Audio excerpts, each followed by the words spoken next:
Hello and welcome back to another episode of Thriving Grace. We're really excited to be getting on with this boundary series. But first, as you know, Abby, shoot us the question. My question. I'm actually following on our little food theme that we have. Okay. Following on from our Jaffa Cake week last week.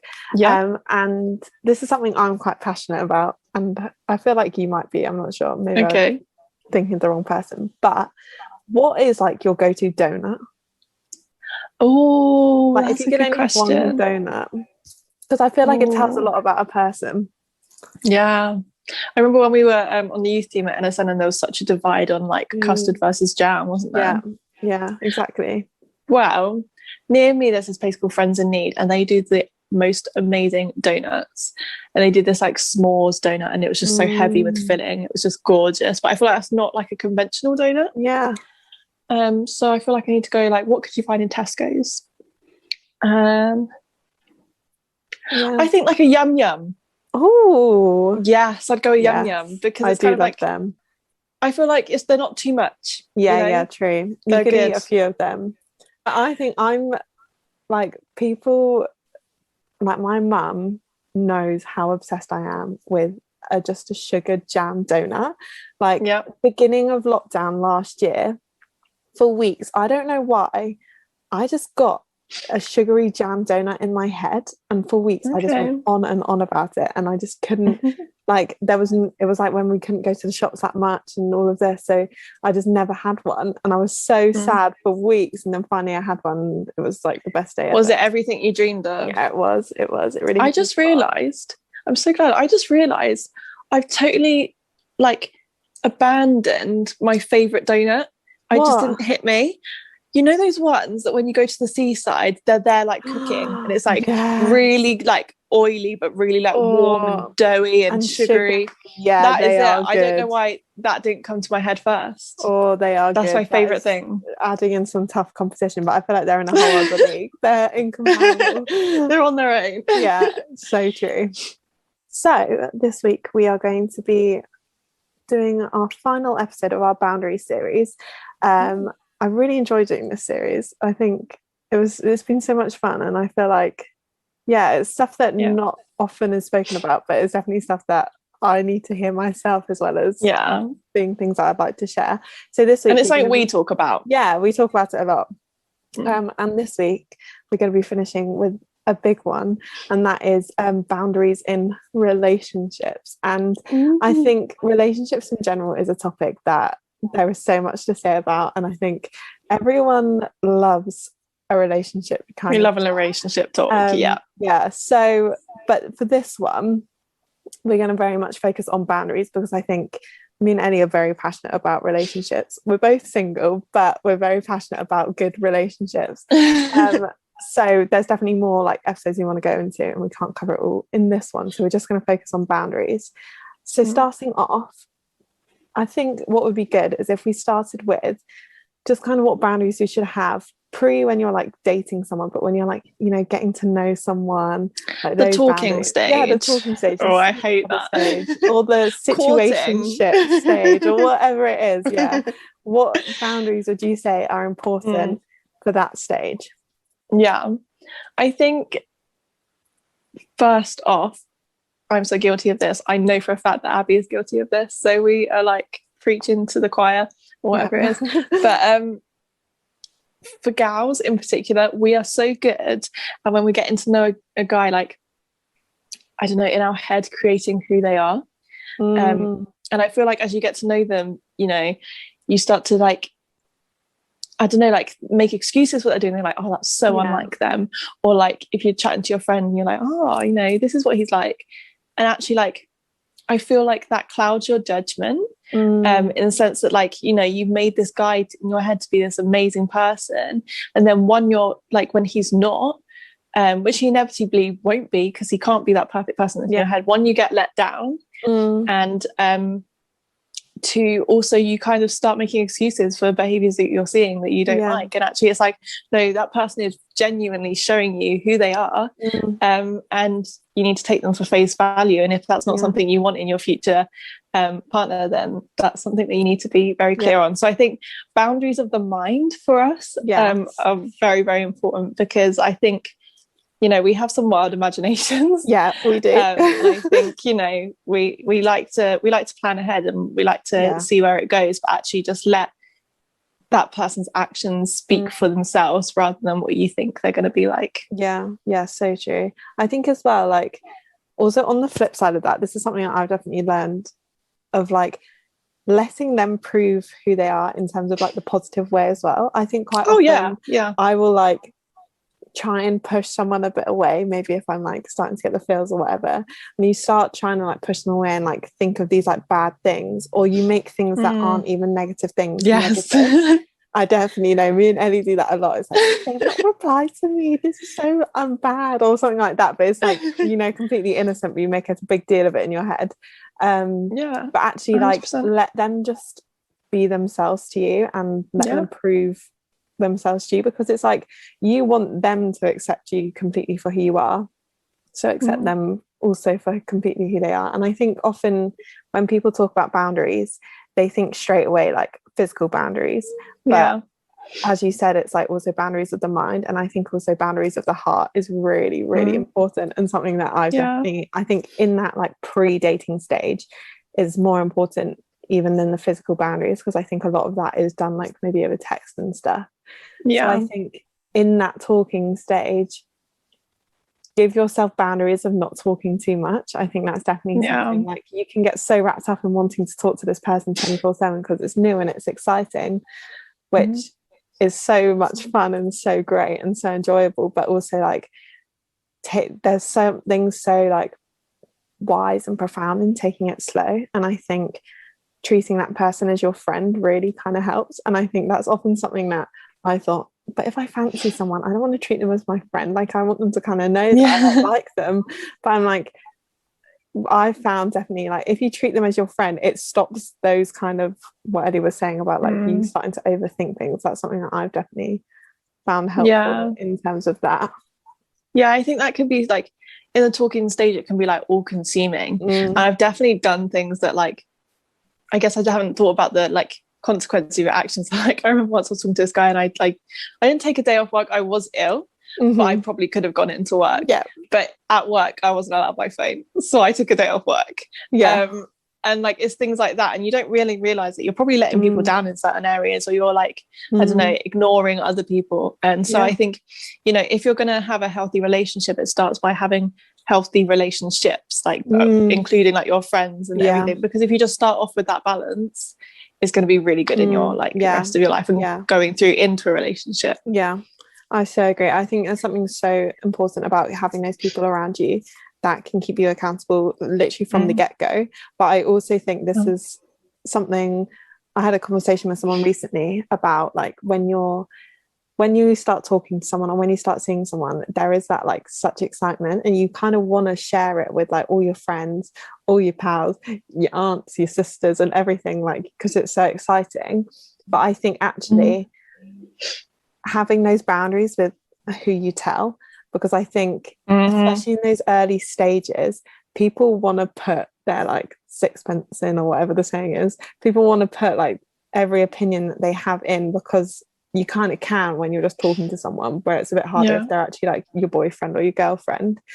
So I think there's something really important in like actually having those boundaries with what you share with other people outside of that kind of relationship and the people 100%. That you tell. And I think waiting until you tell your friends, but also keeping that one person that you do like talk to, but you don't have to share everything and anything with them, but like the kind of things that you need to keep them accountable with. That's something I've definitely learned. I can tend to be a bit of an oversharer of like, same. Well, I'm excited, everyone knows. So true. Amazing.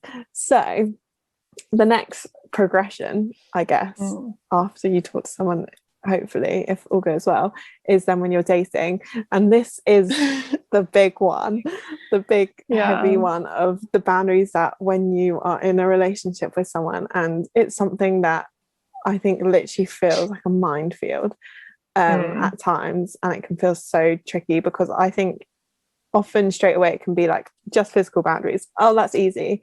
like, we won't do this, but we'll do this and this, and it can feel easy, but actually that in itself can be hard. But then there's also these other boundaries that you have to add in, of like mental boundaries, emotional boundaries, and all of this. So what kind of, give us some of your wisdom, Ellie.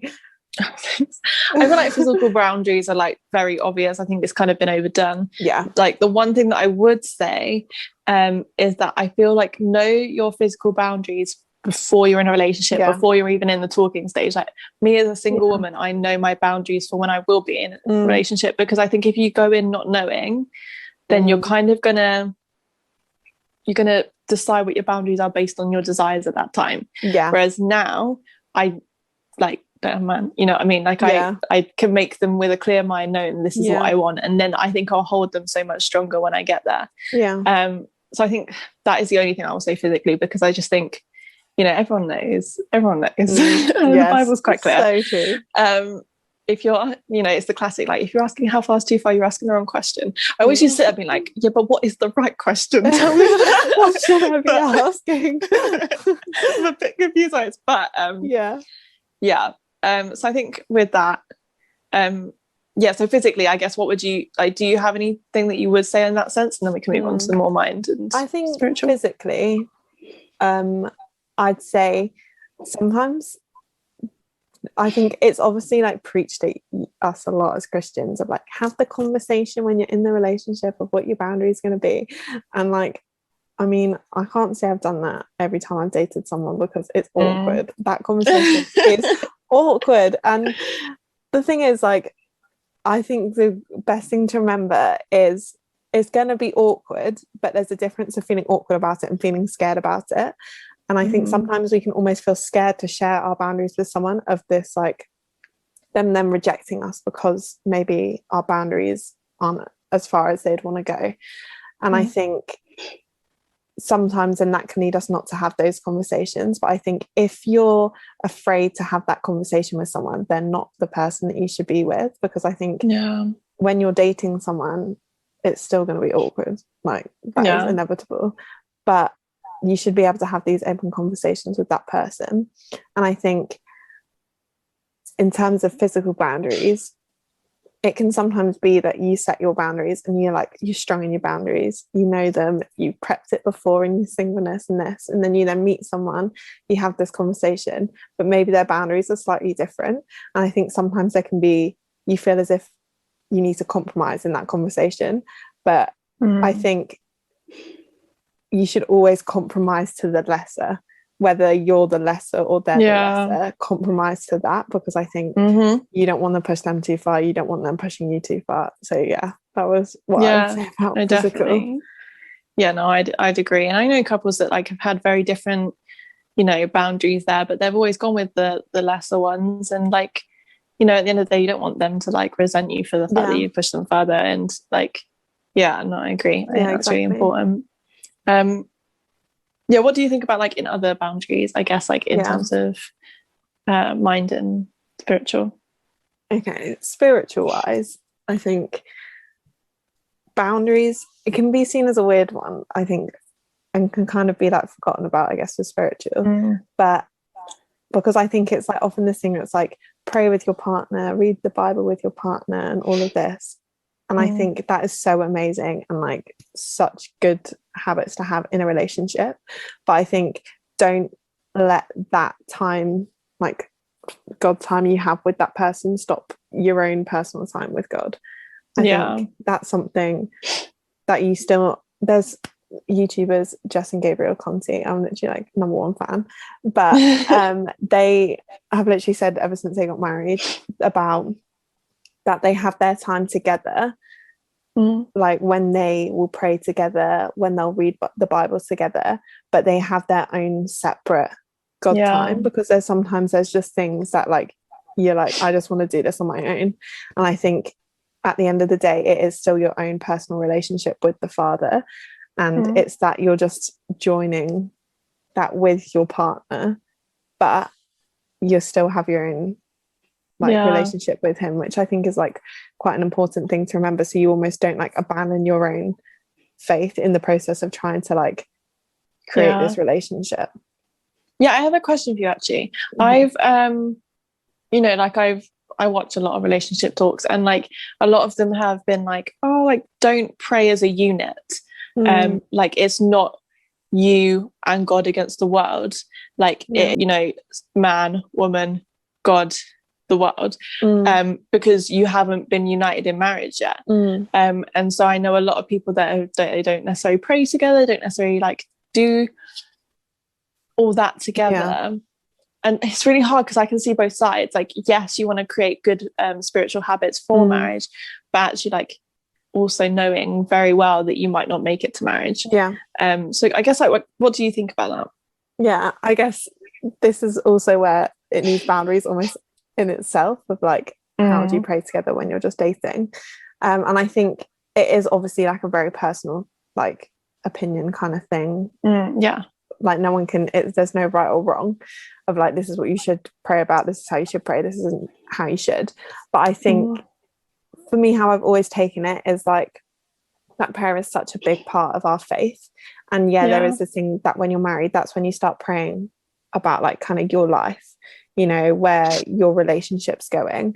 But I think prayer together when you're just dating, it's like praying when you pray with a friend. Like if you were to just get with your friends and just pray or something, like it's kind of the more, you know, lighthearted, not lighthearted, but like lighter stuff, less heavy stuff. Whereas I think the kind of, I don't know, I think it's the same as when you're in a relationship with someone.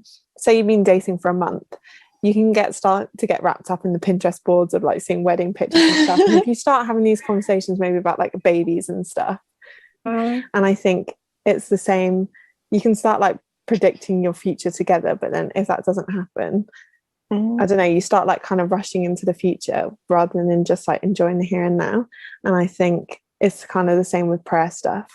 You can start praying about the future too much and like forgetting about just the right here and right now. And I think obviously, as I said, it's like a totally personal thing of like what you want to pray about.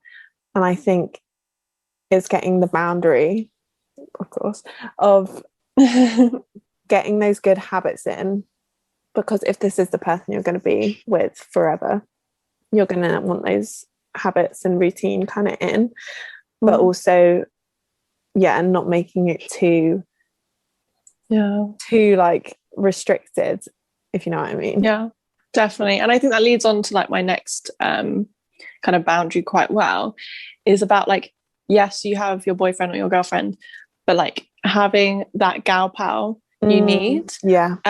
You need someone else to come to like ask for prayer and to, I guess, like talk about like your relationship and to, you know, I guess ask for input. You know, I have just a few girls that are in relationships and they do come to me and say, you know, like, I trust you, I trust your wisdom. Like, I won't necessarily use all your advice, but like, I want it.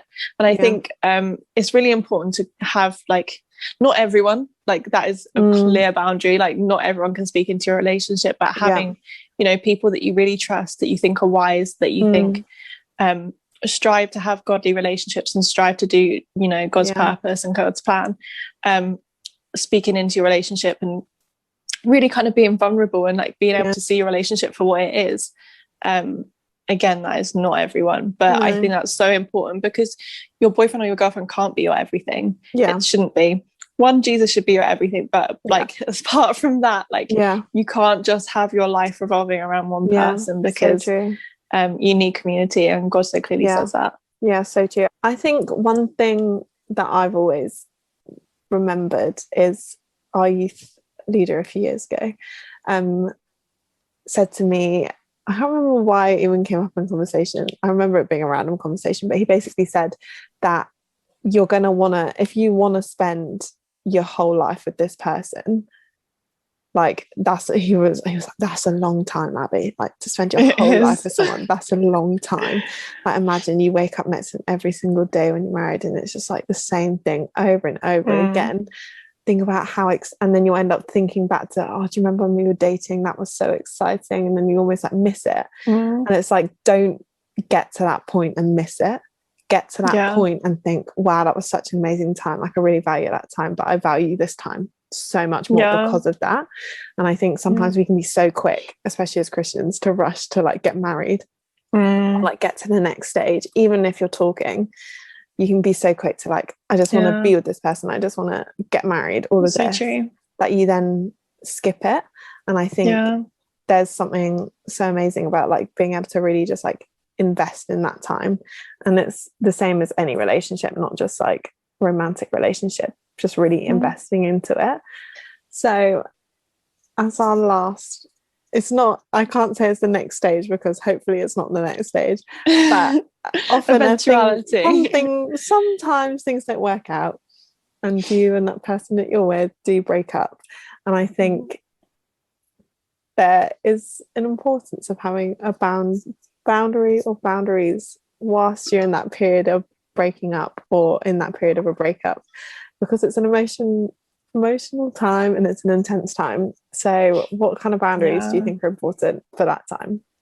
I think we've said this before, but I just want to reiterate it because it is like the thing that I think like most of my friends have struggled with, and I think it's painful to watch in the sense of like unfollow them on everything, like literally don't have any contact with them for a while. And like, sure, it could be like quite an amicable breakup, like fine, that's good, but actually if that person does still care for you, then they'll want you to do this because it is good for your mental health. And just like not seeing them and being able to work on yourself and not being constantly reminded, I actually think is the most important thing. Delete all the messages at night when you're upset and lonely, like you will scroll through them, and like why keep them? It's just gonna drag it out for you. And I think that's my biggest piece of advice. I've seen so many people refuse to do this and be like, I'm just not ready. And it's like, I don't really know what you're waiting for, because if it is the end, then you just need to move on. And like, I don't mean that in a way like of you just need to move on. Like it's hard, but like it's hard. This is doing good for you, you know? Yeah, so true. I think the thing that I've always found important in breakups and the boundaries that you should put in place are with the post-breakup convos. We've all had them, like either both the positive and the negative ones. I think like maybe a couple of weeks after you've broken up with someone or they've broken up with you, you might have that convo of like, hey, how are you? And just that kind of general chit chat. And I think that is a very tricky conversation to have, especially to have because it can go kind of two ways. It can go there like, yeah, I'm really good, and either they don't want to hear that you're good or you don't want to hear that they're good, and then that just does bits for your mental health.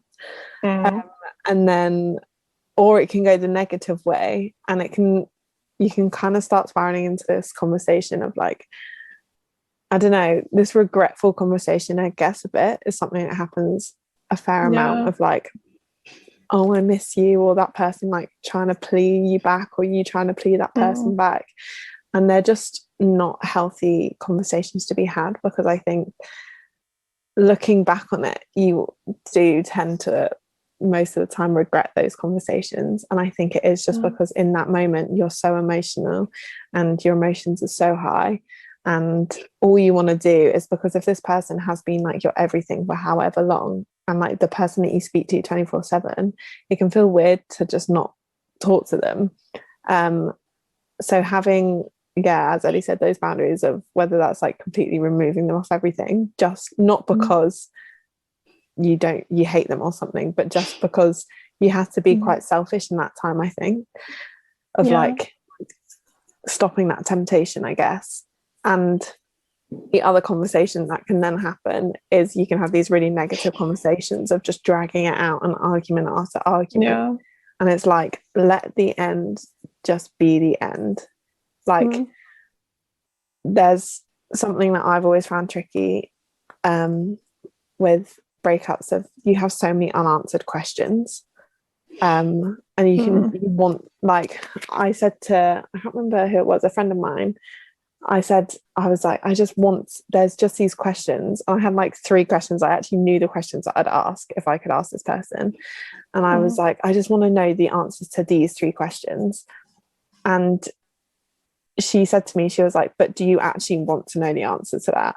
And it made me stop. And I was like, actually, no, because if the answer is not what I want, then I would rather not know. Like I was thinking of this way of like, I want to know the answers because I have these 3 ideal answers to these 3 questions that make me feel better, but then that's unlikely to happen. And I think those conversations can be so, I don't know, you can just want them so much, but actually putting those boundaries in of not texting them, whether that's going as far as deleting off your phone or having that accountability person of actually being open enough to say, literally, Ellie, if you don't stop me right now, I'm going to text him in 3 minutes. And then just being able to like, obviously Ellie can't physically stop me because part A, she's ages away from me, but actually like you can then have that conversation with that person, and sometimes it can just be you just want to talk about it, but you feel as if, because in a breakup it's hard because you don't want to bombard your friends, and I think you don't want to literally like make your friends' ears bleed about you crying with someone, but actually like there are the moments that you do need to reach out to your friends. And I think like coming off of that, like having an accountability person is so helpful. I think I'm going to throw in a wildcard question. Okay. What is the best piece of dating advice you've ever been given? Oh, so mine isn't necessarily like, it's not like a set inspirational quote piece of advice, but when I was going through my last pre-breakup, when things, you know, are on the rocks and all of that, I had a conversation with my godmother, and she was literally like my relationship guru. I would just have these like conversations with her of like, I feel like I'm saying these things to him, but he's just not hearing me, and he's saying that he's going to change, but he's not. And she said to me, she was very like upfront and was like, Abby, I'm not gonna lie, you deserve the best that you can get, and is this the best that you can get, and is this what you want? And I think it's very simple. My best piece of dating advice that I've ever had is this what you want? And I think as girls especially, we can really have these, like, we dream about it, like most of us do, like we think about it a lot of the time of like who our ideal person is, what our ideal relationship looks like. And as Ellie said, it's not a bad thing to be picky, and there are those things that you want, and there's nothing wrong with that. And I think actually like assessing, is this the relationship that I've always dreamed of, and is this person that? And I think that was very simple, but that is so good, the thing that stuck with me. So what good. Mine would be really similar actually. I feel like that says a lot about like girls and relationships. But I think I was starting to learn this, and then I think my friend Talia put it into words for me. She was like, you need to stop asking, are you good enough for him, and start asking, is he good enough for you? And I think, you know, it comes from, I feel like a lot of us have been quite battered in the dating scene, and I think it starts to be like, oh, like I don't know if I'm good enough, like this happened in my last relationship and whatever, and you start to kind of settle for whatever is there, like kind of in the panic that you're not going to find what you want. It's like a job interview, right? Abby actually gave me this advice earlier, like when you go into a job interview, people say like, oh, like you're interviewing them, think of it that way, and it's an easy piece of advice to take in an interview, but I don't know why we struggle with it so much when it comes to a relationship, because actually like you are interviewing them, that is dating, instead of actually like, oh, like, you know, you're at an interview like on the spot, on the hot seat, like getting all the questions, trying to be good enough. Like no, like you're interviewing them, you're like, oh, so, you know, my friends bring me flowers, what more can you do, you know? So true. So yeah, it's just like that's probably the best piece of advice I've been given. I think so. Yeah, that's the end of boundaries. I know, how exciting. Yes, that was so much fun. I really enjoyed that. Next week we have a really, really exciting episode. It's a good one. Easter, I'm excited. Special. And we've got a special guest, and it's so good. We filmed it before we filmed this one, and literally like loved I learned so much. Me too. So it was a really good conversation. Yeah, so good. So make sure you check that out, and there'll of course be stuff over on our Instagram, which is at thrive.in.grace. Yes. Hope you've enjoyed. Have a good week.